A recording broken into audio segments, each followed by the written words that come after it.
Judges, chapter 2. Yahweh's angel came up from Gilgal to Bochim. He said, I brought you out of Egypt, and have brought you to the land which I swore to give your fathers. I said, I will never break my covenant with you. You shall make no covenant with the inhabitants of this land. You shall break down their altars. But you have not listened to my voice. Why have you done this?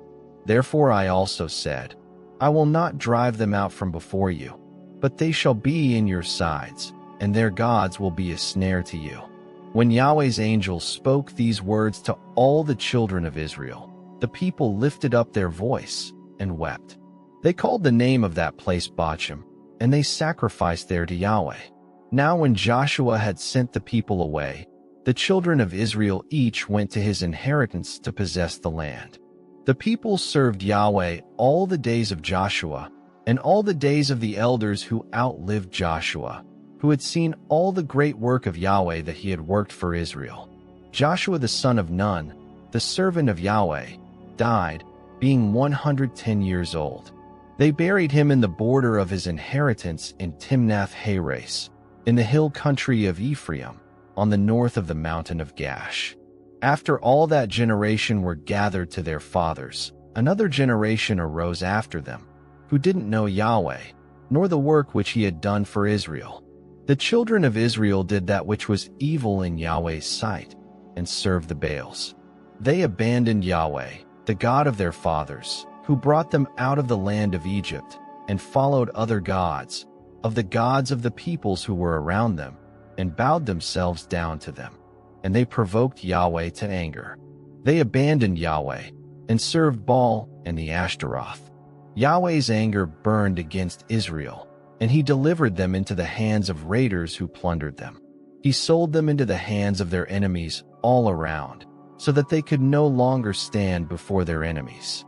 Wherever they went out, Yahweh's hand was against them for evil, as Yahweh had spoken, and as Yahweh had sworn to them, and they were very distressed. Yahweh raised up judges, who saved them out of the hand of those who plundered them. Yet they didn't listen to their judges, for they prostituted themselves to other gods and bowed themselves down to them. They quickly turned away from the way in which their fathers walked, obeying Yahweh's commandments. They didn't do so. When Yahweh raised up judges for them, then Yahweh was with the judge, and saved them out of the hand of their enemies all the days of the judge. For it grieved Yahweh because of their groaning by reason of those who oppressed them and troubled them. But when the judge was dead, they turned back, and dealt more corruptly than their fathers in following other gods to serve them, and to bow down to them. They didn't cease what they were doing, or give up their stubborn ways. Yahweh's anger burned against Israel, and he said, Because this nation transgressed my covenant which I commanded their fathers, and has not listened to my voice, I also will no longer drive out any of the nations that Joshua left when he died from before them, that by them I may test Israel, to see if they will keep Yahweh's way to walk therein, as their fathers kept it, or not. So Yahweh left those nations, without driving them out hastily. He didn't deliver them into Joshua's hand.